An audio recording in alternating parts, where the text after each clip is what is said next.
박근영, 이선영, 사경인, 염승환 투자 마스터들의 세심한 케어로 건강한 투자 습관을 만드세요. 3프로 멤버십 3프로 앱에서 확인하세요.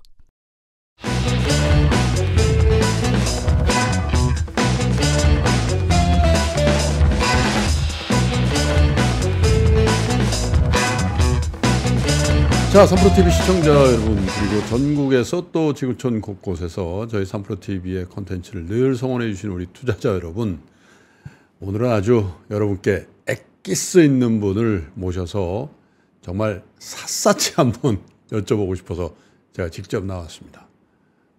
반도체입니다, 여러분. 요즘 반도체 주가가 날아다녔죠. 한미 반도체 같은 경우는 여기 저희가 입간판 세운 회사인데 몇십 배 올랐다고 그러는데, 과연 이 반도체 업황을 어떻게 봐야 되고, 또 반도체 업황 가운데 주가의 흐름까지도 한번 점검해 보는 그런 시간. 반도체 주식을 갖고 계신 분, 안 갖고 계신 분, 이렇게 둘로 나뉘는데, 그 모든 분들 아니겠습니까? 갖고 계신 분들, 안 갖고 계신 분들 모두 좀 참여해서 들어보시면 좋을 것 같습니다. 반도체 신이라고 불리신 분이죠. HSL 파트너스의 이형수 대표를 모시겠습니다. 어서 오세요, 대표님. 네, 안녕하십니까. 이형수 대표님 원래 좀 바쁘시지만 아마 2023년 하반기부터 지금까지 정말 많이 바쁘셨을 것 같아요. 네? 반도체가 주도하는 시장이었잖아요. 아, 네, 그렇죠. 네. 이제 피크아웃 할 때가 된 것 같은데. 아유, 벌써부터 그런 썰렁한 말씀을. 제가 너무 자, 바로 한번 들어가 볼게요. 금리가 지금 많이 오르고 있어요. 네. 특히 미국. 그러면 이게 경기에 어떤 영향을 미치냐, 성장주에 어떤 영향을 미치냐도 따지지만, 반도체 관련주는 이 금리의 영향권에서 어떻게 되는 겁니까? 원래 반도체는 예. 굉장히 영향이 큽니다. 네. 왜냐하면 이제 반도체 주요 수요차라고 하면요, 한 세 가지 정도가 있는데요. 일단 이제 스마트폰, 그리고 이제 우리 PC, 예. 내구 소비재잖아요. 예. 그렇죠. 그리고 이제 일반 서버. 지금 이야기하는 AI 서버 말고요. 이제 그것도 아무래도 기업들의 사정에 따라서 그렇죠. 투자가 굉장히 달라지기 때문에 예. 금리가 높아지면 투자가 줄어들고요. 예. 그리고 내구 소비재의 수요도 줄어들 수밖에 없습니다. 그런데 이제 AI가 여기서부터 좀 애매한 지점입니다. 예. 반도체의 중요한 수요처 중에 하나가 지금 AI가 떠올랐잖아요. 예. AI는 혁명이라고 하거든요. 그렇죠. 네, 우리가 이제 과거를 보면 혁명이라고 말이 붙은 거는 보면 월드 와이드 웹, 네, 인터넷 혁명, 예. 그리고 이제 스마트폰이 나왔을 때 모바일 혁명, 예. 이런 것들이 있었거든요. 그래서 지금 AI 혁명을 과거의 두 개의 혁명하고 좀 비견해서 많이 말씀을 하세요. 대다수 전문가들이. 근데 저는 완전히 다르다고 생각하거든요. 그거보다 더 큰 거예요? 큰 것도 더 큰 건데요. 예. 여기서 각국 정부들의 역할이 완전히 다릅니다. 그러니까 정부나 기업의 역할이 완전히 다른데요. 어떤 부분에서 다르냐면, 월드와이드 웹이나 모바일은요, 정부가 그냥 기업들이 잘 할 수 있게 연결만 해주고 도와주면 되는 거예요. 예.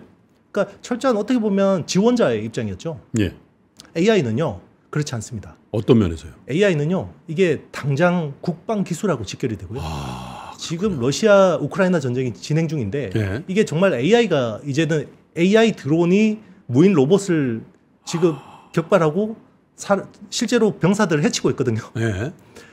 그런 식으로 지금 사실 그 나라의 국방력하고 직결되는 게 AI고요. 하기야 요즘에 이란 이스라엘 전쟁도 뭐 돈을 무지하게 써가지고 아이언돔으로 대부분 막아내잖아요. 맞습니다. 그런 것도 크게 보면 맞습니다. 결국 AI 기술이 없으면 할 수 없는 거고요.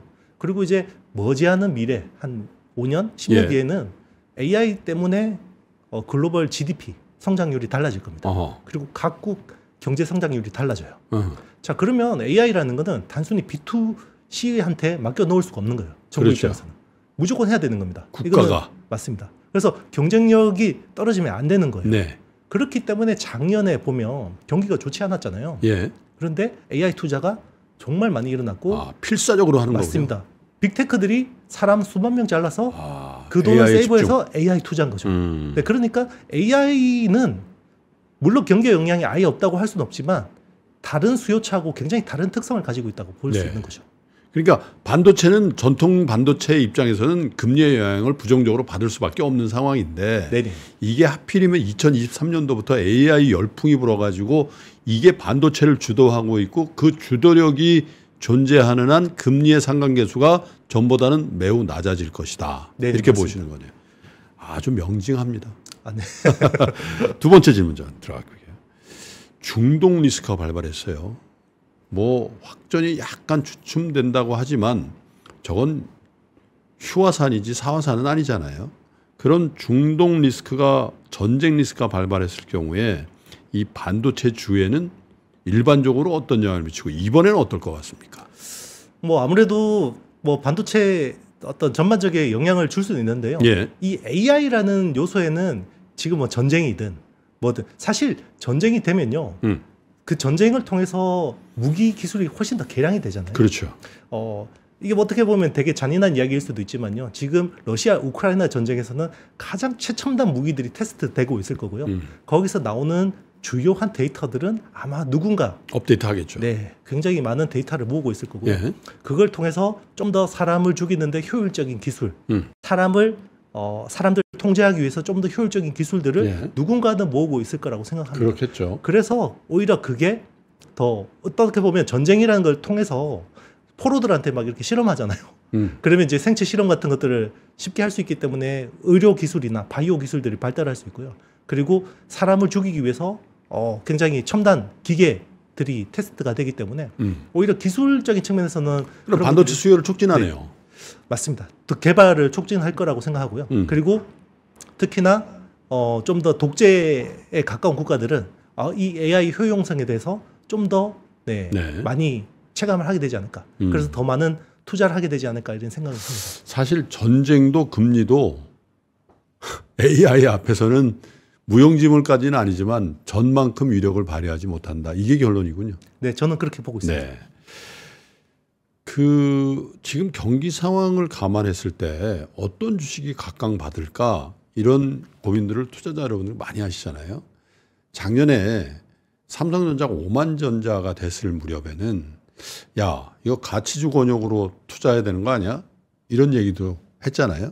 근데 지금은 그러기는 조금 이제 주가가 좀 많이 올랐죠. 물론 다른 거 엔비디아라든지 뭐 다른 하이닉스 오른 거에 비하면 오른 것도 아닙니다만은 그래도 삼성전자도 상승했단 말이에요.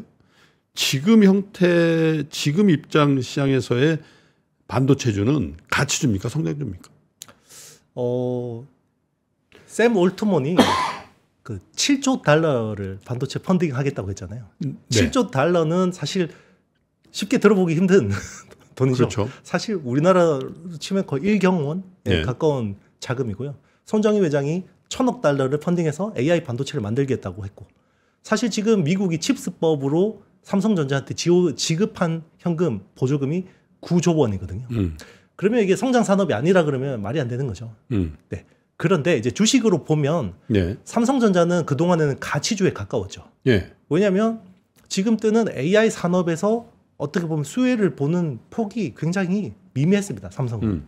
근데 반대로 SK 하이닉스는 그 수혜를 완전히 온전하게 누렸거든요. 그렇죠. 엔비디아하고 딱 붙어서 성장주죠. 누렸기 때문에 맞습니다. 그래서 보통 두 회사의 PBR 밴드라는 게 보통 1.1배에서 2.2배 사이에서 많이 왔다 갔다 하는데 삼성전자는 계속 PBR 밴드 하단에 위치해 있을 거예요. SK 하이닉스는 상단. 계속 상단에 있었습니다. 그렇죠. 네, 이게 명확하게 보여줬다고 생각합니다. 삼성전자 여러분 지금도 가치주의 권역에 머물러 있다고 봐야 된다. 아닙니다. 아니에요, 지금은? 네, 지금은 바뀌었습니다. 지금은 성장주입니까? 성장주의 가능성을 보여주고 있습니다.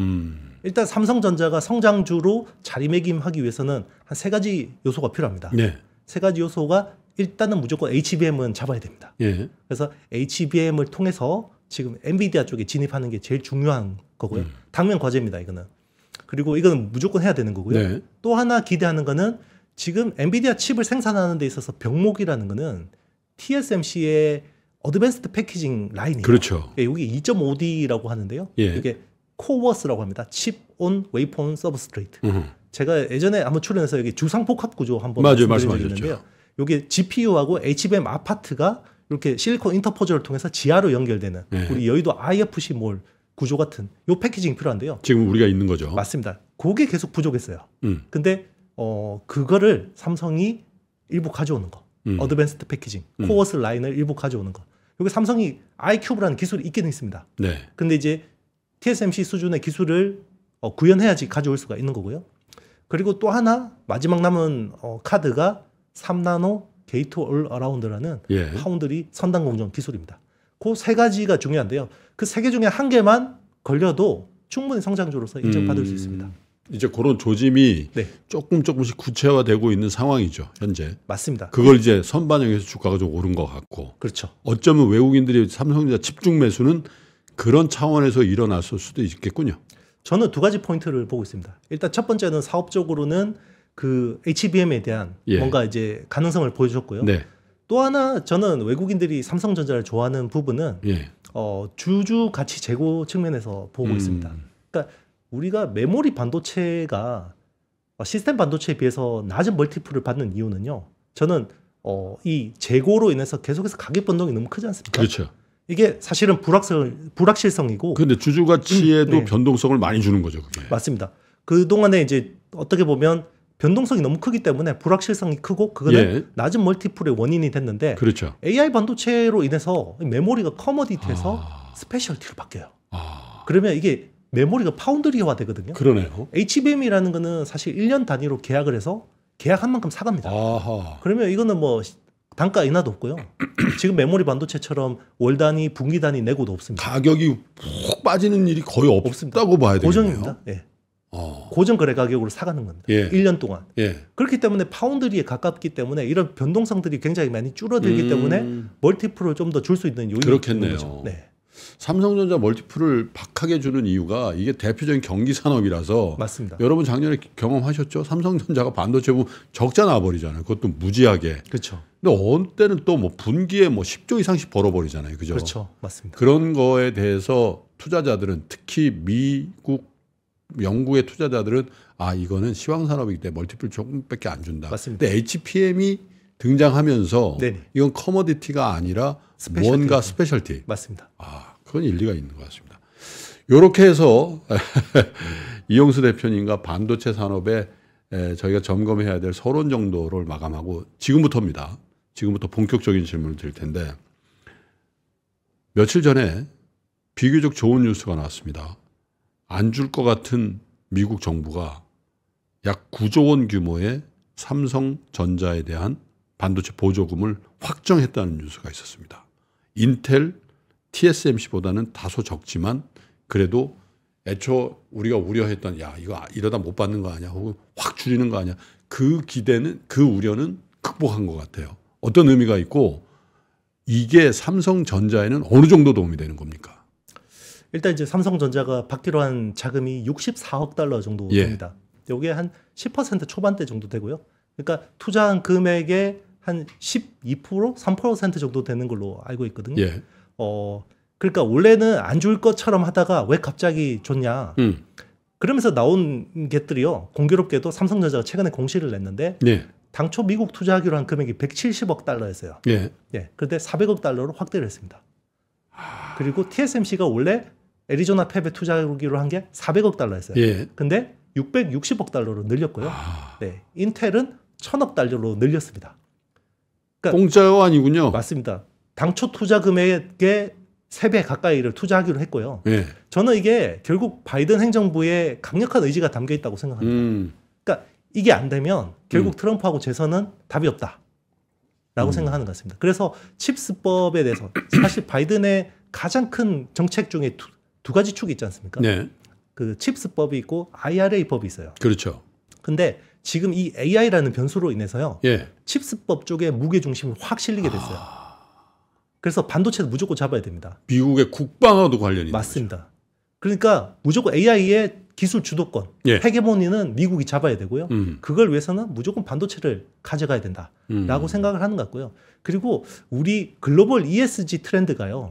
당초보다 굉장히 후퇴할 가능성이 높다고 생각합니다. 지금 그러고 있죠. 전쟁 난 이후로. 맞습니다. 전쟁도 그런데요. 결국은 AI 때문에 그래요. AI가 이게 반도체도 엄청나게 많이 들어가는데요. 결국 여기서 나오는 전기 수요가 엄청납니다.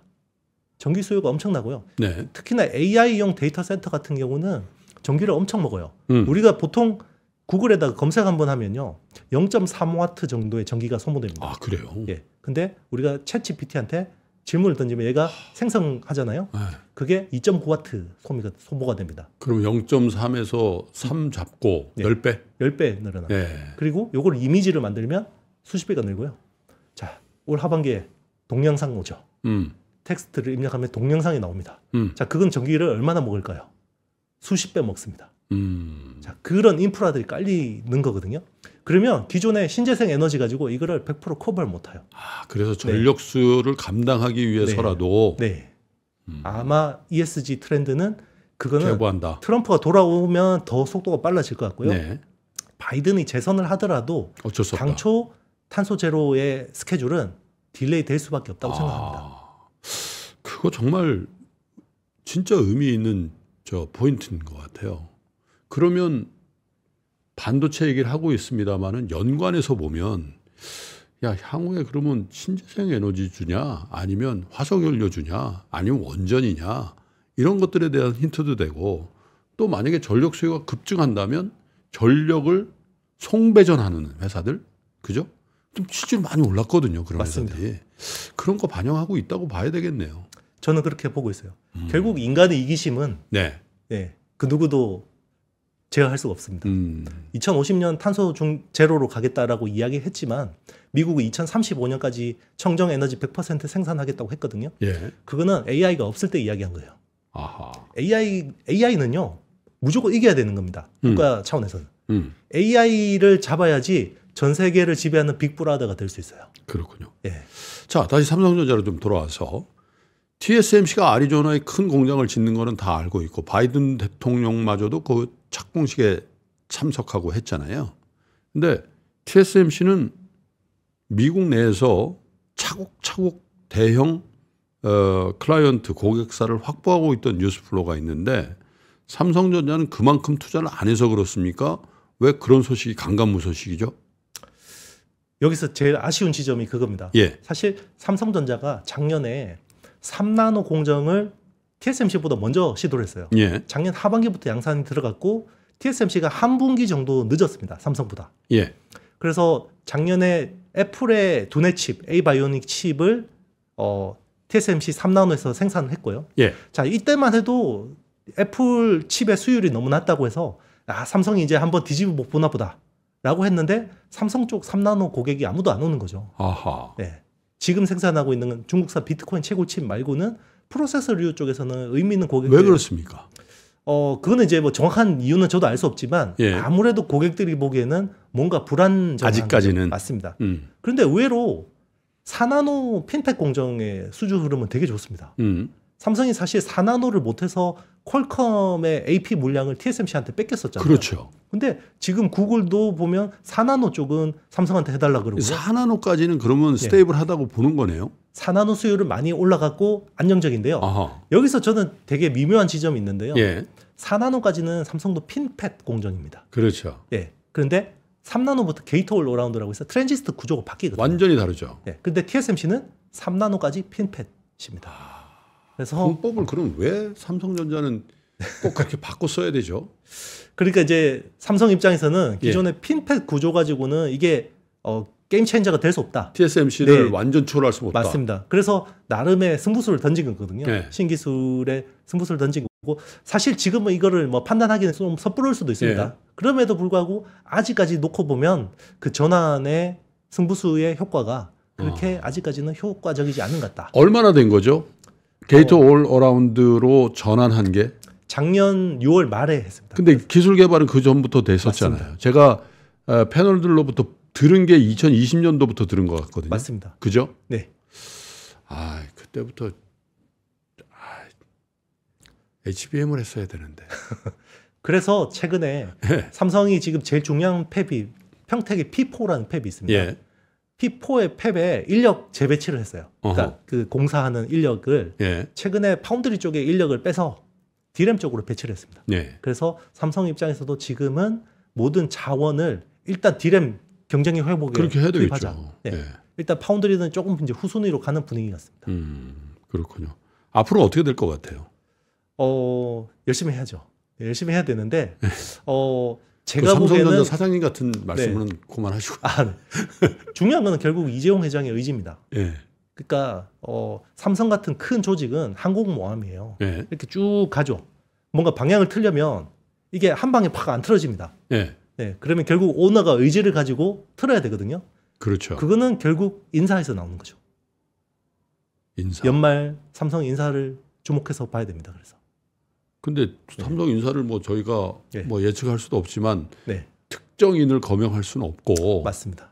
다만 제가 이렇게 이형수 대표님과 인터뷰하면서 느끼는 거는 그 삼성 반도체 쪽의 리더십이 매우 기술지향적인 사람이 되어야 된다 이렇게 들리는데 맞습니까? 지금 현 문제점을 냉정하게 보고 방향을 전환할 사람이 필요하지 않을까라고 생각을 합니다. 뭐 제가 사실 기술에 대해서 정확하게 알 수 없고 회사의 상황에 대해서 정확하게 알 수 없지만 예. 어쨌든 지금까지 나온 결과들을 놓고 보면 그렇게 성공적이진 않은 것 같다. 기술력의 삼성 네. 초격차라는 얘기가 사실 2022년도 어감부터 2023년도에 완전히 그거는 맞습니다. 반전이 있었단 말이죠. 그렇죠. 그죠? 근데 그 반전에 반전을 할 수 있는 리더십, 인사 이게 그렇죠. 제일 중요하겠다. 맞습니다. 우리가 HBM에서 삼성이 SK하이닉스한테 뒤처진 거는 네. 어떻게 보면 운이 없었다라고 할 수 있어요. 네. 그런데 D램의 선단 공정이 있거든요. 네. 이게 1A라는 공정이 있고 1B라는 공정이 있습니다. 예. 이게 1A가 14나노급이고 1B가 12나노급이거든요. 예.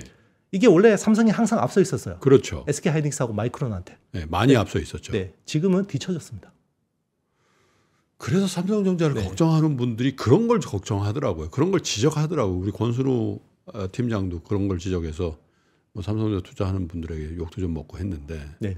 사실 뭐 삼성전자가 미워서 그런 문제 그럼요. 지적을 하겠습니까? 삼성 비판한다고 얻는 게 하나도 없습니다. 저희 같은 뭐가 사람들은. 좋겠습니까?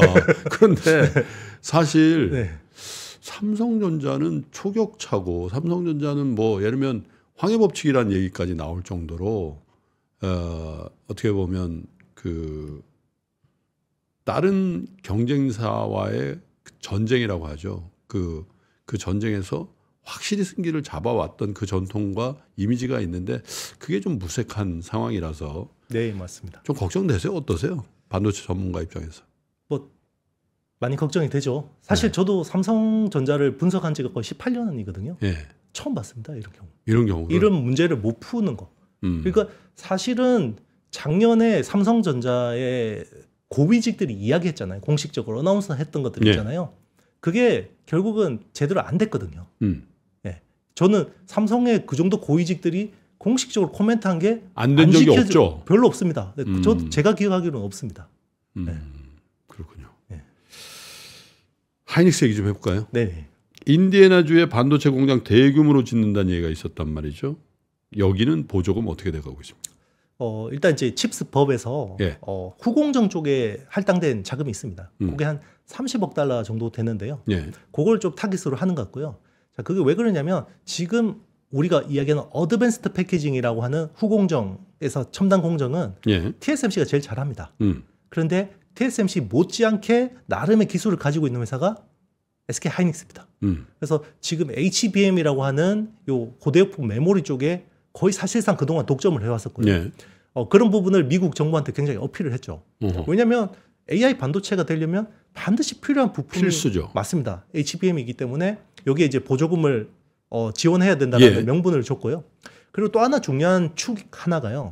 지금 유리 기판입니다. 유리기판. 네, 유리 기판이 되게 중요한 포인트예요. 예. 지금 SKC의 자회사인 앱솔릭스라는 회사가 예. 유리기판 라인을 미국에다 깔고 있어요. 음. 근데 미국에 깔아서 미국에서 양산을 하는 거거든요. 예. 그래서 기존의 플라스틱 기판을 유리기판으로 예. 전환을 하는 건데 예. 이게 미국의 리쇼어링에서 어떤 의미가 있냐면 예. 반도체를 하려면 후공정이 필요하고 후공정에서 기판은 반드시 필요하거든요. 그렇죠. 그러면 중국한테서 이 기판 기술을 가져와야 되잖아요. 근데 플라스틱 기판은 굉장히 오염 산업입니다. 그래서 이 선진국에서 할 수 있는 게 아니에요. 네. 그래서 깨끗한 기판이 필요하고요. 그리고 물론 이 AI 반도체를 구현하는데 중요한 기술이기도 하죠. 그러니까 유리 기판을 전환하는 것은 미국 입장에서 미국 내에서 생산하기에 굉장히 최적의 아이템이라고 볼 수 있는 겁니다. 네. 그쪽을 SK 하이닉스가 굉장히 드라이브를 걸고 있고요. 그리고 그 팹이 생기는 주변 대학들하고도 굉장히 많은 연결이 위치가 있어요. 인디애나입니까? 맞습니다. 그런 쪽에 그 주변에 있는 대학들이 글라스 코어 기판 쪽에 굉장히 원천 기술을 많이 가지고 있는 쪽. 그리고 이번에 후공정 팹을 꼬리는데도 주변에 퍼듀대라는 데가 있는데요. 거기가 전자공학 쪽 인력이 굉장히 좋습니다. 네. 그런 것들을 다 감안해서 투자를 한 거죠. 그렇군요. 네. 그 회사는 비상장입니까? 앱솔릭스는 비상장입니다. 비상장이에요. 네. 그거는 완전 계열사죠? 맞습니다. 그러니까 뭐 분할 상장이 이런 이슈 없는 거죠? 그렇죠. 어플라이드 머티리얼즈라는 세계 1등 장비 회사가 예. 지분을 태웠습니다. 여기다. 그 회사에? 네네. 그 회사는 언제 상장하는지 좀 궁금하네요. 그래서 SKC가 오르죠. 네. 앱솔릭스 때문에. 네. SK 하이닉스의 자회사가 아니라 네네. SKC의 자회사다. 네네, 맞습니다. 하여튼 SK그룹이 반도체로 울고 웃고 한 것 같아요. 근데 요즘 SK그룹의 걱정은 2차 전지가 걱정이라. 맞습니다. 네. 뭐 다 알려진 사실이긴 합니다만은 어쨌든 2차 전지도 반도체도 잘 성장을 좀 했으면 좋겠다 그런 생각이 드는데 우리 이영수 대표께서는 하이닉스의 약진에 대해서 어떻게 평가를 해서 이게 조금 더 혹은 추세로 굳어질 것 같습니까? 아니면 하이닉스도 그럴 때도 있지 이렇게 봐야 되는 겁니까? 솔직히 말씀드리면요. 네. 처음에는 일시적인 줄 알았습니다. 예, 다 그랬죠. 왜냐하면 삼성이 1등하고 예. 하이닉스가 2등하는 거는 그냥 당연한 그렇죠. 거였어요. 반도체를 오래 보아하셨던 분들은 이게 당연한 거였거든요. 네. 그런데 이게 이상하네? 왜 이렇게 되지? 지금은 이게 헤게모니가 바뀌었어요. 네. 전방 시장의 어떤 AI로 인해서 메모리라는 게 기존의 커머디티에서 스페셜티로 바뀌는데 예. 거기서 제일 잘 변신한 회사가 SK 하이닉스 같습니다. 근데 단순히 우리가 HBM만 잘했다. 그러면 이거 운이 좋다라고 할 수 그렇죠. 있는데요. 다른 주문형 메모리도 잘합니다. 예를 들면 애플의 비전 프로 있잖아요. 비전 프로에서는 중요한 프로세서가 두 개 있습니다. 그러니까 M2라는 두뇌 칩이 있고요. 그리고 비전 프로에는 카메라하고 여러 센서들이 달려 있거든요. 네. 센서들만 처리하는 R1이라는 칩이 있는데요. 그 옆에는 애플이 설계한 D램이 붙거든요. 그거를 SK 하이닉스가 생산합니다. 그게 딱 파운드리 비즈니스 아닙니까? 그러네요. 네. 그러니까 글로벌 빅테크들이 자기들한테 맞은 메모리가 필요한데 예. 제일 먼저 삼성을 안 가고 하이닉스한테 간다는 거예요. 중국의 바이트 댄스 같은 회사들도 하이닉스 먼저 갔다가 그런 일 없었죠 거의. 처음입니다. 네. 그게 주가가 정말 정확하게 냉정하게 알고 있는 거죠. 시장은 알고 있는 거죠. 네. 하기가 몇 년 전에 하이닉스의 어떤 직원이 사내 인트라넷에다가 우리 왜 성과가 이거밖에 안 줘요. 그런 일이 있었잖아요. 맞습니다. 삼성전자하고 비교해서 우리는 그렇죠. 너무 덜 받는다. 그렇게 하고 바로 요 의자인데 요 의자를 전 직원한테 최태원 회장께서 주고 막 그게 소동이 있었단 말이에요. 맞습니다. 화제도 되고. 근데 그 이후에 어쨌든 직원들 사이가 좀 올라갔나 이런 생각도 들기도 하고. 맞습니다. 지금은 오히려 반대로 삼성 엔지니어들의 사기가 많이 떨어졌고요. 네. 오늘 뭐 뉴스 보도도 있었지만 삼성에서 노조 시위가 있었고요. 네. 뭐 그 시위를 막기 위해서 광장에다가 뭐 화분을 갖다 놨다라는 뭐 뉴스도 나오기도 했고 사실 이게 삼성을 오래 봤던 분들한테 굉장히 낯선 상황이죠. 네, 네. 난처한 거죠 지금. 맞습니다. 네, 그리고 그런 대응이라는 게 사실 SK나 이런 데는 상당히 이제 뭐랄까 이제 규범화되고 맞습니다. 뭔가 이렇게 어떻게 해야 되는지를 알고 있는데 삼성은 그런 대응을 그렇죠. 원래 이제 안 해봤으니까 그죠. 맞습니다. 하여튼 삼성전자도 다시 시동을 좀 걸고 있는 상황이니까 조금 희망을 가지고 한번 들여다보죠. 그럼 3위 업체 얘기도 좀 해볼까요? 마이크론. 거기는 어떻습니까? 지금 밸류에이션 상으로는 마이크론이 제일 비싸죠? 맞습니다. 네. 네. 오히려 하이닉스보다 더 비싸고요. 그러니까요. 아무래도 미국 시장에 있으니까 그 프리미엄을 무시할 수는 없는 것 같은데. 거기 HBM이 있어요? 맞습니다. 그 HBM이 네. 원래는 마이크론이 HBM이 없으니까 네. 어떻게 보면 전통 그냥 메모리의 밸류를 받았었는데 그렇죠. 올 초부터 HBM 쪽이 빠른 속도로 올라오고 있었고요. 네. 지금 HBM3E라는 5세대 제품을 양산을 해서 엔비디아에 납품하겠다고 했거든요. 사실 삼성전자가 먼저 들어갈 줄 알았는데 엔비디아 마이크론이 먼저 마이크론한테도 밀려요. 네, 마이크론한테 이게 이제 충격적인 거죠. 그래서 마이크론이 최근에 수율이 나쁘지 않은 것 같아요. 예. 그래서 갑자기 지금 한 자릿수 대 HBM 시장 점유율을 가지고 있는데 예. 이거를 25%나 30%까지 끌어올리겠다. 그리고 투자하겠다 이야기했습니다. 예. 사실 여기서 되게 중요한 회사가 하나 등장하는데요. 예. 한미반도체라는 회사가 여기서 한반. 등장. 네. 예. 한미반도체가 왜 등장하냐면요. 이거는 이제 뭐 어떻게 보면 우연의 일치일 수도 있는데요. 네. 마이크론이 기존에 일본의 장비를 쓰다가 네. 한미반도체 장비를 썼더니 갑자기 수율이 올라갔다는 이야기가 아. 네. 공교롭게도 맞습니다. 네. 근데 이제 정말. 네. 근데 삼성은 네, 안 쓰고 있죠. 네. 삼성하고 한미반도체가 좀 악연이 있죠. 맞습니다. 그건 뭐 여러분 네. 뭐 인터넷 찾아보면 네, 대부분 인터넷 찾아보면 나오니까. 다 나오는 거니까. 네. 네. 그 말씀은 안 드리겠습니다. 네. 그 진짜 한미반도체 경영진도 뭐라고 합니까? 고집 뚝심. 그거 대단한 것 없었으면 같아요. 망했을 수도 있죠. 그렇죠. 네. 그때 그 상황에서 네. 대부분 다 그냥 알았어요 이렇게 하는데 맞습니다. 네. 안 합니다. 우리 이렇게 쳐버린 거 아니에요? 맞습니다. 물론 선대 네. 회장님이 그렇게 그렇죠. 하신 것 같은데 네, 맞습니다.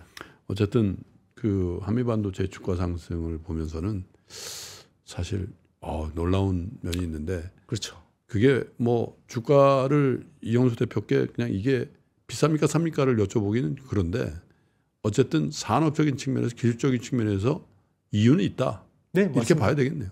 이게 이 회사가 하는 공정 자체가 네. 굉장히 중요한 공정입니다. 보통 우리는 중요한 공정은 외국계 장비 회사가 하니까 네. 그게 익숙한 건데요. 이번은 이것도 굉장히 낯선 상황이죠. 그러니까. 국내 기업이 특정 핵심 공정에서 독점을 하는 거는 또 처음 봤습니다. 그러니까요. 네. 그래서 지금 시가총액이 14조 원 수준이고 삼성, SK하이닉스에 이어서 국내 시총 3위입니다. 반도체 회사 중에. 3프로TV 광고주였어요. 네, 네. 항상 여기에 올려놓고. 네. 그런데 마이크론 얘기하면서 모두에 엔비디아에 대한 납품 얘기를 하셨잖아요. 엔비디아에게 가장 관심도 해외 기업 중에 제일 많을 텐데 아마 가장 핫한 회사잖아요. 지금 현재. 맞습니다. 그런데 조금 비싸다. 아무리 HBM 뭐 AI 이렇지만 좀 비싼 것 같다. 어떻게 보고 계세요? 일단 보통 엔비디아가 PER이 보통 한 80배 수준이거든요. 예. 지금 40배 정도거든요. 예. 이제 실적이 다 뒷받침된다라는 겁니다. 어허. 그래서 밸류가 비싸다라고 볼 수는 없는데요. 예. 다만 하나는 전 분기 실적이 보면 예. 데이터 센터 매출이 전년 대비해서 409%가 성장했어요. 와. 네. 그러면 이번 분기가 걱정인 거죠. 예. 우리 주식이라는 건 아시겠지만 성장은 당연히 맞아, 하는 맞아. 거고 성장률이 결국 주가가 그렇죠. 더 중요하잖아요. 예. 그러면 기울기죠. 409% 성장률이 나올 수 있을까 이번 분기에 거기에 대해서 이제 걱정이 있는 거죠. 그러면 이제 한번 이 영향으로 한번 조정이 있을 수도 있는 거고요. 네. 근데 거기서 꺾일 것 같지 않습니다. 저는 이 과거 지난 10년 동안에 예. 애플이 모바일 혁명에서 보여준 주가 흐름이 결국 이번 AI 혁명에서 엔비디아가 보여줄 거라고 생각하거든요. 물론 이제 기울기는 완만해질 거예요. 그동안 8배 올랐으니까.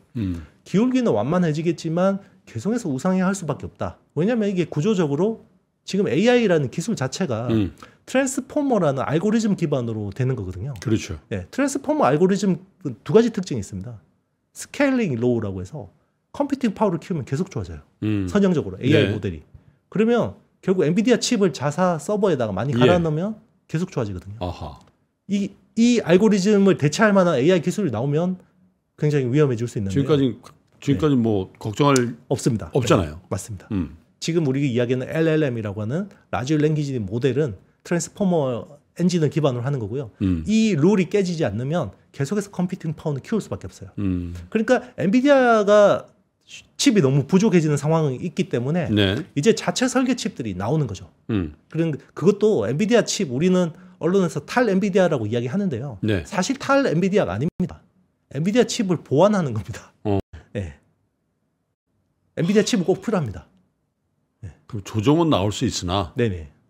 추세가 꺾였다고 얘기하기는 너무 증거가 빈약하다. 맞습니다. 왜냐하면 이 사이클이 저는 AI 사이클이 결국은 10년 이상 가는 사이클이라고 보거든요. 네. 그러면 저는 적어도 주가는 5년 동안은 오를 수 있다. 물론 단기적으로는 이게 너무 과열돼서 조정을 받을 수도 있지만 네. 계속해서 성장을 보여줄 거라고 생각해요.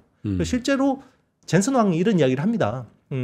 지금은 엔비디아가 AI 반도체를 90% 독점하고 있는데 네. 이게 70% 밑으로 깨지는 거는 자명하다. 네. 그런데 향후 10년 동안 AI 반도체가 15배, 20배가 성장하는데 예. 거기서 우리 엔비디아는 60% 정도의 점유율은 차지하고 있을 거다. 성장을 봐라. 맞습니다. 그러면 딱 TSMC의 포지션이거든요. 네. 파운드리 시장에서. 그러네요. 네. 근데 좀 뭐 제가 타이완 사람들이나 타이완을 미워하는 건 전혀 아니에요. 하필이면 몇 년 전부터 타이완의 두 사나이가 그냥 전체 세계 반도체 시장을 다 장악하고 있는 듯한 느낌? 네네. 네. 젠슨 왕도 타이완이죠? 맞습니다. 네. 대만계. 네. 대만계죠, 대만계. 네네, 맞습니다. 가끔 가는 모양이더라고요. 가수장 자주 가수장 갑니다. 봐 있고. 네, 그렇죠. 그리고 TSMC도 당연히. AMD 리사스도. 네. 리사스도. 네. 전 세계를 주무르는 이남일려. 당숙 관계로 알고 있어요. 당숙이에요? 네, 리사스하고 젠슨 왕이 친인척 오촌으로 알고 있습니다.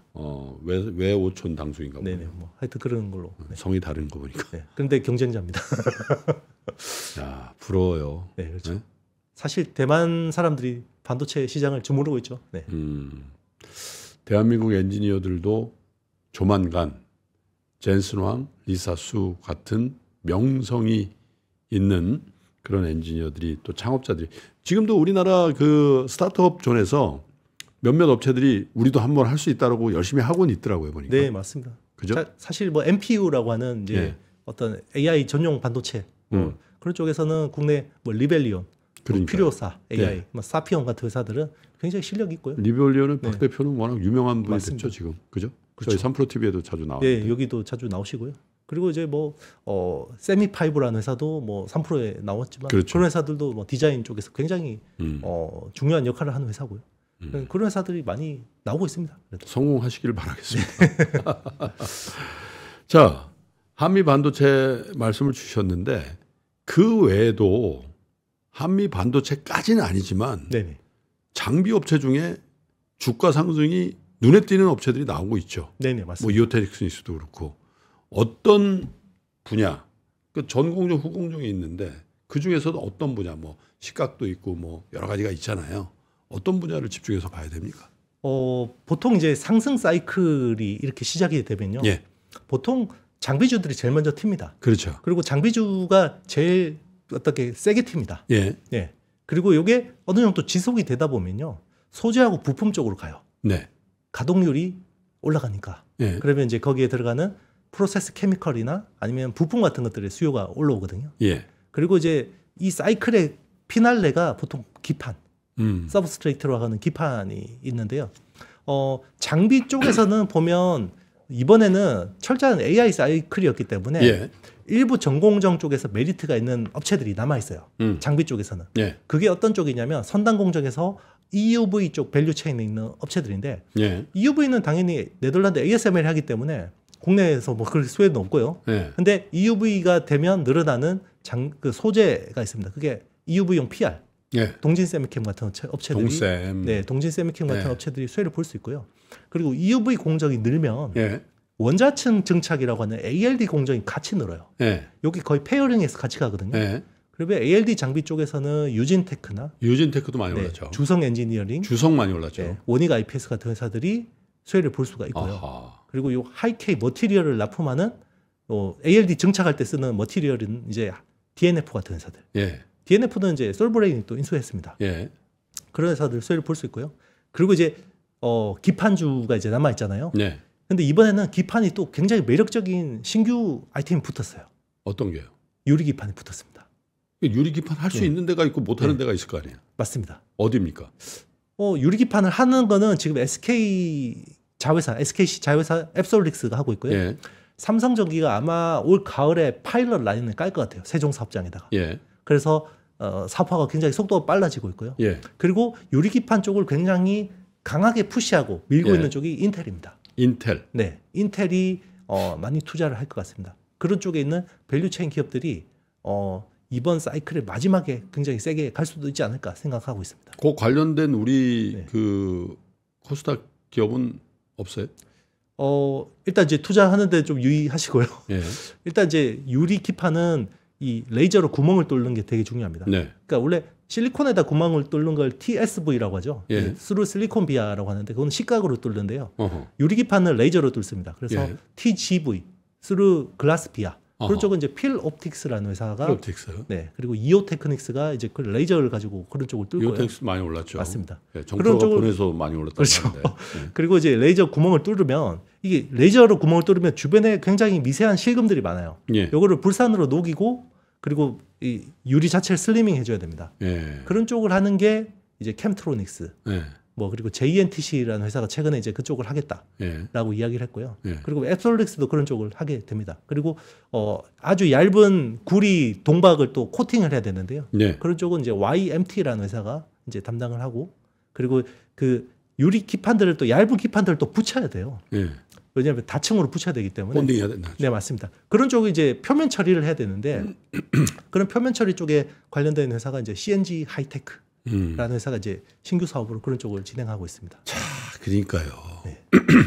우리가 하나의 대형 산업을 이렇게 부흥을 시키면은 얼마나 많은 거기에 관련된 기업들 그분들이 또 얼마나 많은 고용을 하겠어요. 맞습니다. 그러니까 참 이게 산업 정책이라는 게 참 중요하다. 그리고 저도 어떤 프로그램에 나와서 반도체를 우리가 어떻게 시작하게 됐고 또 어떤 역경을 딛고 이렇게 발전시켰는지에 대한 역사물에 제가 한번 출연한 적이 있었거든요. 예, 봤습니다. 지금은 아주 네네. 아쉽게 폐지가 됐습니다. 재밌게 봤습니다. 역사적인 그날. 그래서 좀 미리 공부를 하고 가야 돼요. 맞습니다. 야, 그 이건희 회장의 그죠? 네. 그 결단 사재를 털었다는 거 아니에요? 그렇죠. 네, 초반에 안 될 것 같으니까. 그게 그립죠, 지금. 그러니까 그래서 네. 그런 어떤 그 기업가 정신과 또 당시 어떤 정부의 어떤 지원이라든지 이런 것들이 다 이렇게 되면서 세계 1위 요즘에 세계 1위라고 얘기하기가 조금 그렇죠. 어색하긴 한데. 제가 되게 놀랐던 게 예. 최근에 보니까 이제 삼성전자가 현금성 자산이 지금 80조 원 이하로 내려갔더라고요. 예. 사실 불과 작년만 해도 그렇죠. 현금성 자산이 110조가 넘었거든요. 예. 그만큼 녹아버린 거죠. 예. 그러니까 빨리 이걸 배팅 안 하고 그냥 들고 있는다고 해서 회사가 계속 돈을 들고 갈 수 있는 게 아닙니다. 그렇죠. 뭘 하지 않으면 계속해서 그냥 되는 거죠.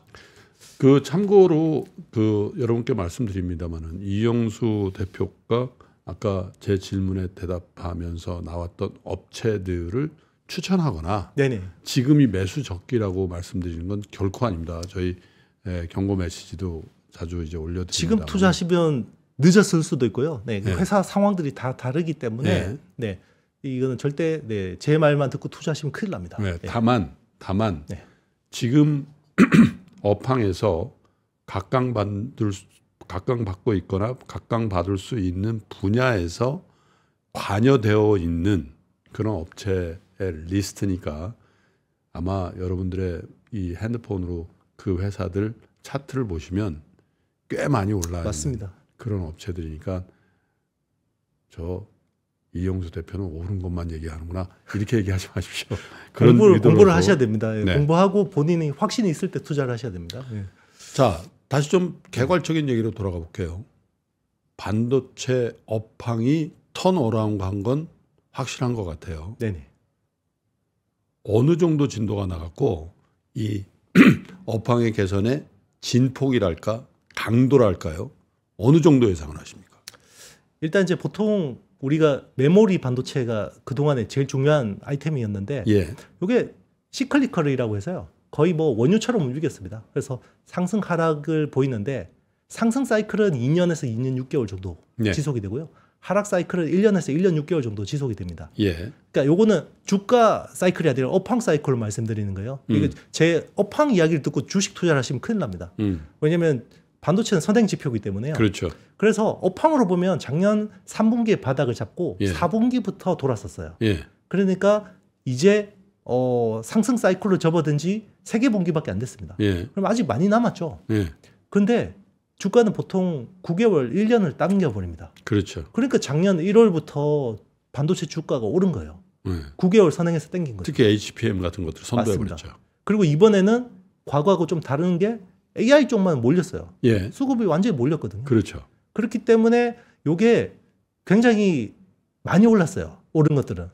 그렇기 때문에 사이클상 저는 이 상반기까지는 충분하게 주가적으로는 메리트가 있다고 생각해요. 근데 하반기는 조금 조심해야 될 수도 있겠다라는 생각을 하는데요. 여기서 이제 또 변수가 하나 있습니다. 그러니까 AI라는 걸 놓고 보자면 일단은 그동안에는 엔비디아 주도의 서비스하고 인프라가 끌고 온 사이클이거든요. 그렇죠.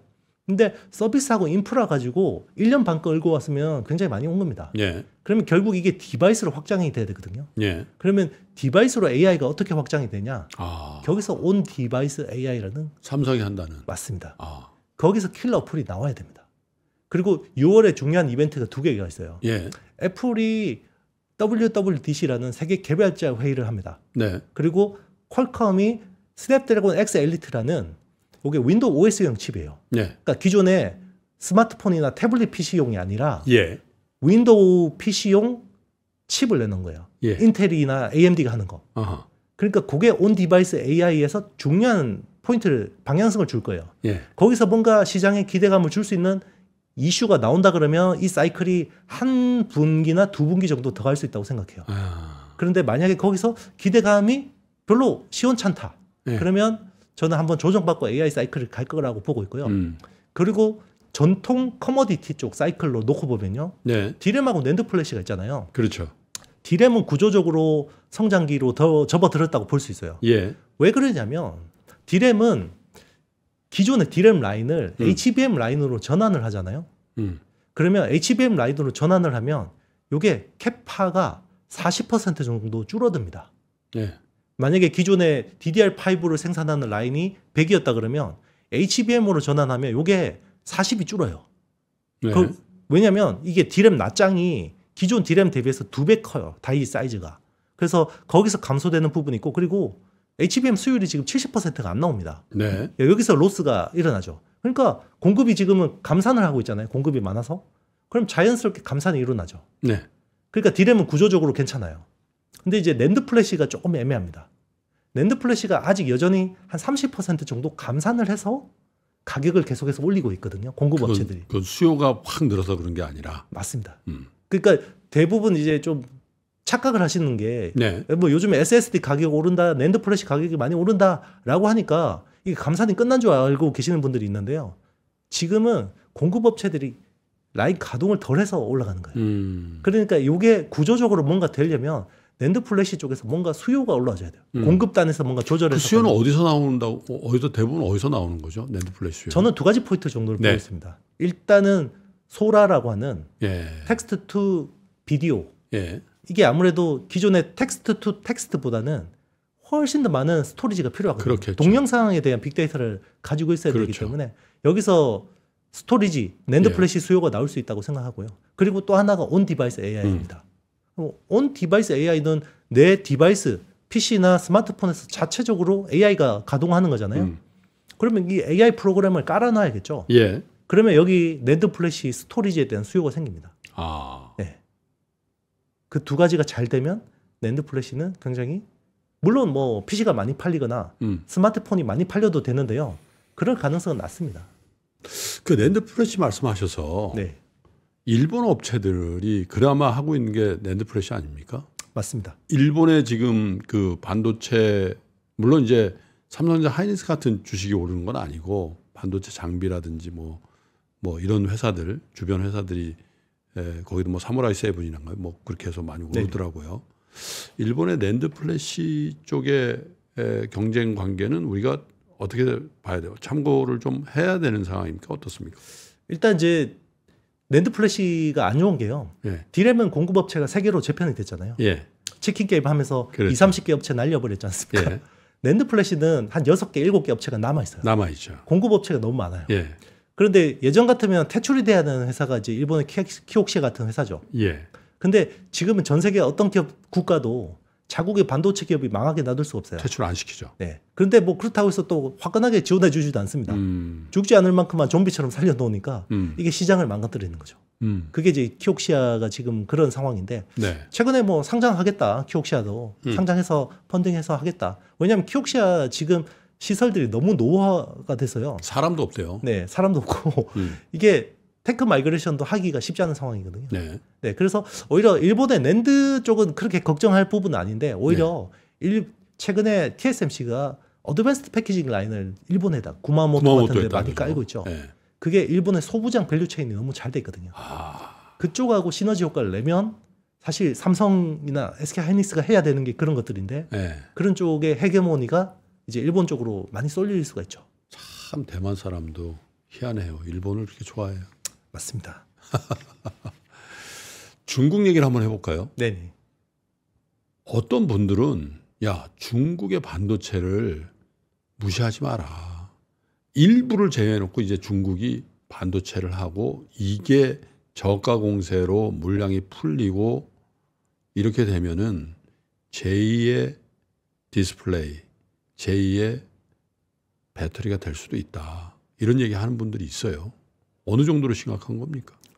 일단 이제 두 가지 측면에서 봐야 될 것 같습니다. 이제 우리가 걱정하는 거는 기술에서 따라오는 선단 공정 쪽에서 뭔가 우리를 추격하는 그런 것들을 많이 걱정하는데 그쪽 부분은 미국이 아무래도 반도체 제재, 장비 제재를 하면서 시간을 좀 벌었다고 생각해요.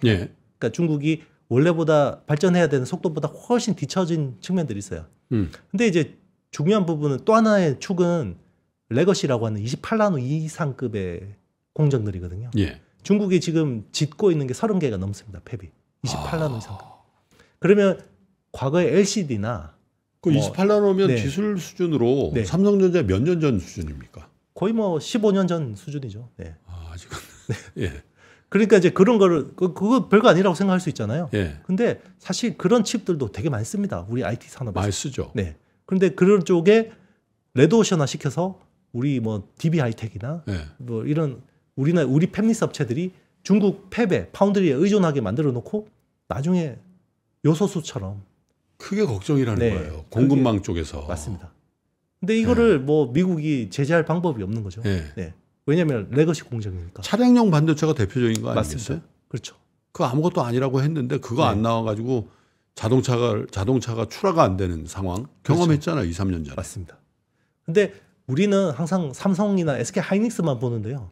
대다수 국내 어떤 중견 기업들의 어떤 선단 공정 수준이 팹리스나 대부분 그 정도 이상급입니다. 네. 우리는 그런 회사들을 잘 보존해야 되겠네요. 맞습니다. 우리도. 그래서 그런 회사들이 피해를 안 보일 수 있도록 굉장히 전략적으로 잘 판단해야 되는. 아니 우리 정부도요. 뭐 신문에도 그런다지만 우리 반도체 산업에 대한 진흥책이 너무 뜨뜨미지근하다는 거예요. 실제로. 그렇죠. 물론 미국을 어떻게 규모로 이기겠어요. 근데 진짜 우리도 이러다가는 많은 반도체 회사들이 다 미국 가버리면 우리 지금 반도체 벨트란 얘기를 하잖아요. 맞습니다. 실리콘밸리가 실제로는 여기다라고 주장하는 거 아니에요. 기흥, 용인, 이천, 그죠? 평택. 근데 공장만 있고 사람이 없거나 기술이 없어지면 어떻게 할까 그런 생각도 일견해 보는데 뭐 산업의 형평성이 있어서 또 그런 게 문제가 되는 이게 뭐 불가피하긴 하지만 사실 미국 정부한테 9조 원 현금 보조금 받았다고 좋아해야 되냐 이게. 그러니까요. 우리가 400억 달러를 국내에 투자해야 될 거를 그걸 미국에다가 가져가서 일자리와 투자가 그쪽에서 발생해야 하는데. 아마 안 주려고 하는 걸 받아놓으니까 그것도 좋다고 그러는 건데. 그렇죠. 자, 시간이 다 돼가는데 마지막 질문 하나만 하겠습니다. 좀 어려운 질문입니다. 주가에 관련된 거예요. 삼성전자, 하이닉스, 마이크론 어떤 게 제일 투자자 입장에서 매력적입니까? 주가적인 측면에서. 일단 투자 성향인데요. 만약에 모멘텀 투자를 하시는 분들이라고 하면 SK 하이닉스는 마이크론을 잡는 게 맞아요. 마이크론, 그러니까 엔비디아처럼 중단기 투자. 그냥 이렇게 모멘텀을 보고 투자하는 거라면 그게 맞고요. 만약에 가치 투자자, 나는 아주 쌀 때 사서 오래 엉덩이 무겁게 버틸 수 있어. 이런 분들은 삼성전자를 사는 게 맞습니다. 사서 가치 투자자 되는 거 아닙니까 혹시? 뭐 그럴 수도 있습니다. 가치 투자자라서 사는 게 아니라 모멘텀 투자로 샀는데 가치 투자가 되는 거 아니에요? 그런 거는 절대 하면 안 되고요. 본인의 투자 아이디어가 깨졌으면 인정하고 손절해야 됩니다. 손절 제일 안 나가는 게 삼성전자예요. 그렇죠. 사실 손절하기 제일 좋거든요. 네. 항상 거래량이 많으니까. 그런데 손절 안 나가죠. 안 나가죠. 네. 네. 근데 그런 습성은 버려야지 돈을 벌 수 있습니다. 아, 이영수 대표님을 만나서 반도체 업황이나 기술 얘기를 아니라 주식 얘기를 한번 본격적으로 왜냐하면 주식 얘기하니까 더 눈이 촉촉해지는데 아, 반도체만큼 공부한 만큼 그죠? 네, 맞습니다. 수익률로 보답하는 그런 업종도 없을 것 같다라는 생각이 들어요. 그렇죠. 네. 네. 공부한다고 해서 반드시 수익이 나진 않지만 공부 안 하면 절대 수익이 안 나는 절대 쪽이 수익이 안 나는 거죠. 반도체 쪽입니다. 그러니까요. 네. 그래서 네. 자주 오시라는 겁니다. 네. 제가 잘 해드릴게요. 네, 알겠습니다. 왜냐하면 이형수 대표님하고 제가 1시간 가까이 지금 거의 1시간 다 됐는데 제가 사회를 보면서 다 아는 것처럼 네네 그렇지만 정말 많이 배웠거든요. 솔직히 이런 걸 강의로 들으려면 돈 엄청나게 내야 되죠. 찾아가야 되고. 그러니까 여러분들은 3프로TV의 이런 인터뷰를 많이 보시고 여러분들이 좋아하는 분들에게 많이 전파해 주십시오. 그래야 저희들도 힘이 나서 하고 이영수 대표님도 와 내가 이렇게 호응을 받는구나 열심히 공부하실 거 아니겠습니까? 여러분이 개이득입니다. 아까 어떤 분이 이렇게 써놨더라고요. 대표님 오늘 감사드리고요. 자주 뵙고 또 반도체 시황 또 반도체 산업에 대한 일반적인 지식도 잘 당부드리도록 하겠습니다. 고맙습니다. 네, 감사합니다. 자, 오늘 인터뷰는 이렇게 마감을 하고요. 저는 다음번 인터뷰 시간에 더욱더 깊이 있는 준비와 진행으로 여러분 인사드리도록 하겠습니다. 끝까지 시청해 주신 여러분 고맙습니다.